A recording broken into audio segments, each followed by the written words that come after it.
નમસ્કાર મિત્રો, આજે આપણે ટેન્સ ટેબલને આધારિત એક પોઈન્ટ જે છે એ ઓલરેડી જોયો, એક્ટિવ વોઇસ અને પેસિવ વોઇસ.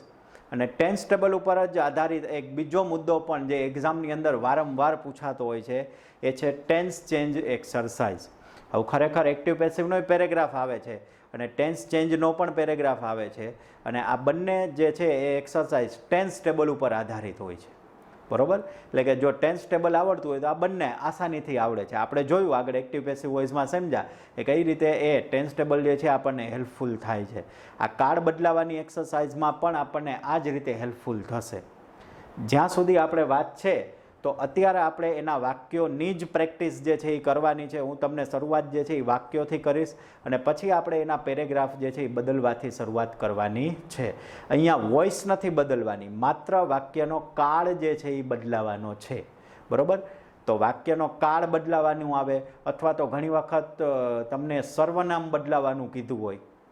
બરોબર, આઈ હોય તો આઈની જગ્યાએ તમને એવું કહે કે હી કરો, તો એવી પણ એક્સરસાઇઝ ટૂંકમાં જે આવું ટેન્સ અને જેન્ડર ને એવું જે ચેન્જ કરવાનું હોય છે એ એક્સરસાઇઝ અત્યારે આપણે શીખવાની છે. તો એમાં આપણે સૌથી પહેલા વહેલો પ્રકાર શીખીએ ટેન્સ ચેન્જ એક્સરસાઇઝ. તો હવે હું અહીંયા એક વાક્ય લખું છું દાખલા તરીકે. બરાબર, આમાં કોઈ એવા નિયમો નથી. ટેન્સ ટેબલ આવડતું એટલે આરામથી આવડે. અગાઉ આપણે જોયું હતું કે જો તમારે એક વાક્યને એક કાળમાંથી બીજા કાળમાં ફેરવવું હોય તો માત્ર ને માત્ર વાક્યનું વર્બ બદલાવવું, બીજું કાંઈ બદલાવવું નહીં. બીજા શબ્દો તો એમનામ જ રહેશે. તો સૌથી પહેલા વહેલું હું એક વાક્ય લખું કે મોહન વિઝિટ્સ રાજકોટ. મોહન વિઝિટ્સ રાજકોટ. ચલો, આ વાક્યનું તમને એવું કહેવામાં આવેલું છે કે આ વાક્યને તમે સિમ્પલ પાસ્ટમાં ફેરવો. કયા કાળમાં ફેરવવાનું છે? સિમ્પલ પાસ્ટમાં. તો કેવી રીતે ફેરવશું? તો સિમ્પલ એક્ટિવ પેસિવમાં કરતા હતા એ જ રીતે પહેલા વાક્યનો કાળ ઓળખો અથવા તો ક્રિયાપદ ઓળખી લ્યો. શું છે ક્રિયાપદ? વિઝિટ્સ. બસ, કામ પૂરું. કારણ કે કાળ બદલવાની એક્સરસાઇઝમાં માત્ર ને માત્ર ક્રિયાપદ જ બદલવાનું છે. એક્ટિવ પેસિવ ઓળખવાની કંઈ માથાકૂટ જ નથી, ખાલી ક્રિયાપદ જ બદલવાનું છે. ક્રિયાપદનો કાળ ઓળખી લ્યો. વિઝિટ્સ એટલે કયો કાળ? એસ લાગેલું છે એટલે સાદો વર્તમાન કાળ. એક્ટિવ છે કે પેસિવ આપણે કોઈ લેવા દેવા નથી. સાદો વર્તમાન કાળ. શેમાં ફેરવવાનું છે? સાદો ભૂતકાળ. તો એનું શું કરી દેવાનું છે? V2. બસ, વાત થઈ ગઈ પૂરી. તો V2 કરવું હોય તો ક્રિયાપદનું જ વિઝિટનું V2 શું કરી દેશું આપણે? વિઝિટેડ. પણ એકલું વિઝિટેડ લખવાથી આન્સર પૂરો ન થાય, આગળ લખવું પડે ને. તો અહીંયા શું લખી નાખશું? મોહન અને અહીંયા રાજકોટ. લ્યો, આ થઈ ગયો તમારો જવાબ. વિઝિટની જગ્યાએ શું આવી ગયું? વિઝિટેડ. કદાચ હું તમને એમ કહું કે ચલો આ જ વાક્યને તમે આ જે વિઝિટેડ વાળું વાક્ય છે એને તમે સિમ્પલ ફ્યુચરમાં ફેરવો. સિમ્પલ પાસ્ટ આપેલું છે, સિમ્પલ ફ્યુચરમાં ફેરવવું છે. તો સિમ્પલ ફ્યુચરમાં શું બને છે? Shall will plus V1. તો આપણે અહીંયા લખી નાખશું કે મોહન પછી શું થઈ જશે? વિલ. શેલ વિલ માંથી વિલ. અહીંયા તો કે V1 એટલે શું થઈ જશે? વિઝિટ રાજકોટ. થઈ ગયું ઇઝી. પછી આપણે દાખલા તરીકે એક એક્ઝામ્પલ બીજું લઈએ.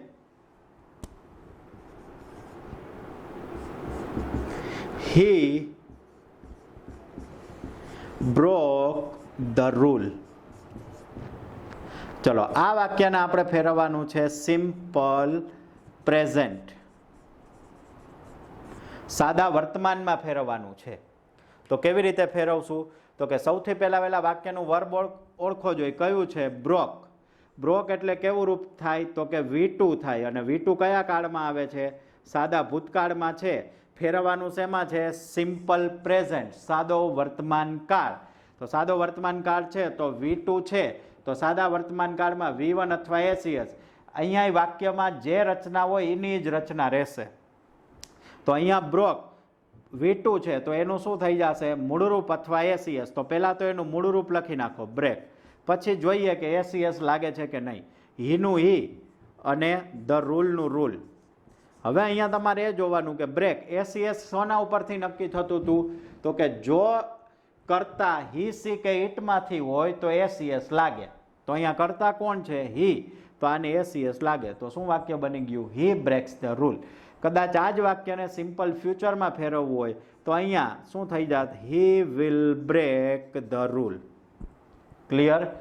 ચલો હવે હજી આપણે આવા એક એક્ઝામ્પલ જોઈએ. દાખલા તરીકે તમને કહેવામાં આવેલું છે, ત્રીજું આપણે એક એક્ઝામ્પલ જોઈએ. Mayank will not attend the party. ચલો, ક્રિયાપદ કયું છે વાક્યનું? તો કે will not attend. will not attend એટલે will અને attend એટલે V1, એટલે ક્રિયાપદ આ છે ને કયો કાળ છે? સાદો ભવિષ્ય. હવે આને તમારે ચેન્જ કરવાનું છે. ચલો, સિમ્પલ પાસ્ટ. હું એમ કહું કે આ વાક્યને સિમ્પલ પાસ્ટમાં ફેરવો તો કેવી રીતે ફરશે? તો કે સૌથી પહેલા તો સેલ વિલ પ્લસ V1 છે એને શેમાં એનું શું કરી દેવાનું છે? V2. Cell will plus V1 હંમેશા V હોય એનું રૂપ ફરે તો સેલ વિલ નીકળી જાય, V1 નું શું થઈ જશે? V2. તો આપણે વિલ નોટ અટેન્ડ એનું શું થઈ જશે? અટેન્ડ અને પછી ઈડી, અટેન્ડેડ.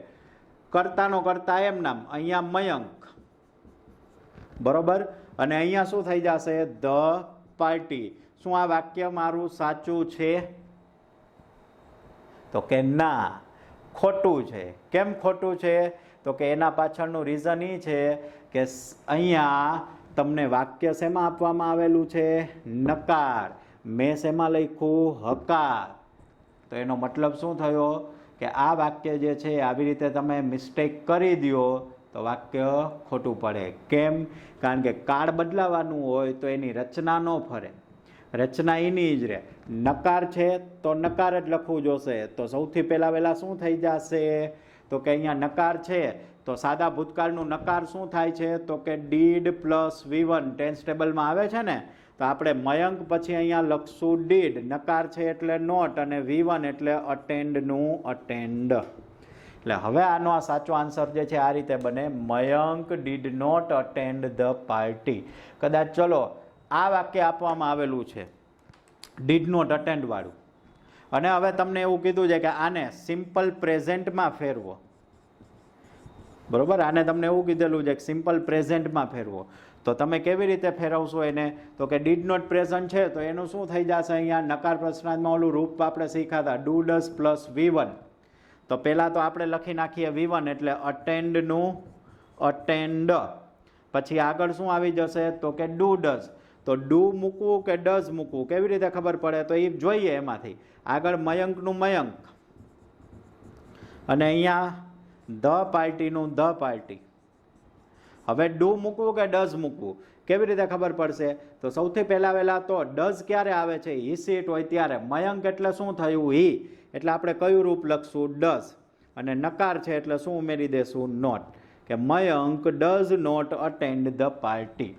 સાવ ઇઝી છે. આ રીતે તમારે વાક્યો જે છે એ બદલાવાના હોય છે. આના સિવાય તમને ઘણી વખત સર્વનામ બદલાવાની પણ એક્સરસાઇઝ જે છે એ પૂછાતી હોય છે, બરોબર. પણ એને આપણે સર્વનામ બદલાવાની એક્સરસાઇઝ જે છે એ જ્યારે ડાયરેક્ટ ઇનડાયરેક્ટ ભણશું ત્યારે તમને એ વધારે ઇઝી રહેશે. છે કંઈ નહીં ત્યારે આપણે ટેન્સ ટેબલ તો જોવાનું જ છે, પણ એ વખતે છે કંઈ નહીં એમાં. હવે આપણે જોઈએ આમાં જ એક ચોથું એક્ઝામ્પલ જોઈએ. તો આકાશ ઇઝ eating, આપણે હમણાં જ એક્ઝામ્પલ લીધું હતું, એન આઈસ્ક્રીમ. ચલો, ક્રિયાપદ કયું છે આની અંદર? તો કે ઇઝ ઇટિંગ. કાળ કયો છે? તો કે આ વાક્યનો કાળ જે છે એ ચાલુ વર્તમાન કાળ છે. તમને મેં કીધું છે કે ચલો આને ચાલુ ભૂતકાળની અંદર ફેરવો જોઈએ, કન્ટિન્યુઅસ પાસ્ટની અંદર ફેરવો જોઈએ. તો હવે આ વાક્ય જે છે એ કેવી રીતે બનશે? તો કે આકાશ હવે ચાલુ વર્તમાન છે. ચાલુ વર્તમાનમાં શું આવ્યું છે? એમિઝાર અને વર્બને આઈએનજી. તો ચાલુ ભૂતકાળમાં શું બની જશે? વોઝવેર અને વર્બને આઈએનજી. એનો મતલબ કે વર્બને આઈએનજીમાં તો કોઈ ફેરફાર નહીં થાય. એટલે ઇટિંગનું ઇટિંગ એમ નામ લખી નાખો, બરોબર. ઇઝનું શું થઈ જશે? વોઝ. અને એન આઈસ્ક્રીમનું એન આઈસ્ક્રીમ એમ નામ. ટૂંકમાં કાળ બદલવાની એક્સરસાઇઝ આવે તો એમાં તમારે માત્ર ને માત્ર કાળ બદલાવાનો છે.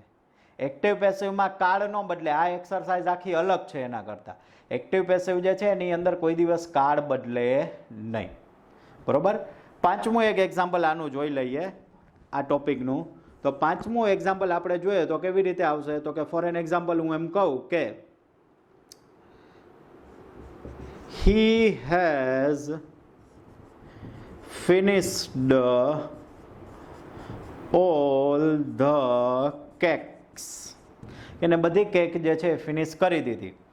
અહીંયા તમને એવું કીધું કે આને તમે સિમ્પલ ફ્યુચરમાં ટ્રાન્સફોર્મ કરો, સાદા ભવિષ્યમાં ફેરવો. તો આ વાક્યનું ક્રિયાપદ શોધો જોઈએ કયું છે, અને ક્રિયાપદ કે એટલે હેલ્પિંગ વર્બ ને મેઇન વર્બ બે ઉપર ફોકસ કરવાનું. હેઝ ફિનિશ્ડ, હેઝ ફિનિશ્ડ એટલે આ કાળ આપણને આપવામાં આવેલો છે પૂર્ણ વર્તમાન, હેવેઝ અને V3. બરોબર. ફેરવવાનું છે સિમ્પલ ફ્યુચરમાં. તો શબ્દો એકે નહીં ફરે, હીનું હી. હવે સિમ્પલ ફ્યુચરમાં ફેરવવાનું છે તો શેલ વિલ પ્લસ V1. તો હી છે એટલે શું આવશે, વિલ. V1 ફિનિશ્ડનું V1 શું થઈ જશે, ફિનિશ. He will finish. અને છેલ્લે શું આવી જશે, એમને એમ શબ્દ, ઓલ ધ કેક્સ. ક્લિયર. બરોબર. એક એક્ઝામ્પલ આપણે પેસિવ, આ બધા એક્ટિવના એક્ઝામ્પલ જોયા. ઘણી વખત કોઈ એવા પેસિવના એક્ઝામ્પલ મૂકી દે, તો એનું કેવી રીતે કરવું, તો એમાંય સાવ સિમ્પલ અને ઇઝી છે. દાખલા તરીકે આપણને એક એક્ઝામ્પલ એવું આપવામાં આવેલું છે કે Mitesh a song was not sung by him. આવું વાક્ય આપવામાં આવેલું અને કીધું છે કે આનો ટેન્સ જે છે એ ચેન્જ કરો. ટેન્સમાં તમને કહેવામાં આવેલું છે સિમ્પલ ફ્યુચર, સાદો ભવિષ્ય બનાવો. તો કેવી રીતે બનશે, તો ક્રિયાપદ શોધી લ્યો. કયું છે ક્રિયાપદ, વોઝ નોટ સંગ. ક્રિયાપદ છે, આમાં તો કાંઈ બીજું તો ફરતું નથી. સોંગનું સોંગ એમ નામ રાખો, અ સોંગ. હવે વોઝ નોટ સંગ એટલે તમને શું આપવામાં આવેલું છે, વોઝ નોટ સંગ એટલે વાક્ય કેવું થયું, વોઝ વેર અને V3 એટલે આ પેસિવનું છે. તો એને તમારે સિમ્પલ ફ્યુચરમાં ફેરવવાનું છે. કેવી રીતે ફેરવવું જોશે, સેલ વિલ બી અને V3. તો આપણે સૌથી પહેલાં પેલા સોંગ છે એટલે શું લખશું, વિલ. પછી શું આવે છે, બી. પછી V3 એટલે V3 તો છે જ, સંગ. અને અહીંયા નોટ નકાર છે એટલે નોટ આવી જશે. A song will not be sung by હિમ. ચલો, આ થઈ ગયો એનો આન્સર. એટલે સાવ સિમ્પલ એક્સરસાઇઝ જે છે એ આ આવે છે. એટલે આ થઈ એક્સરસાઇઝ આપણી ટેન્સ ચેનની એક્સરસાઇઝ.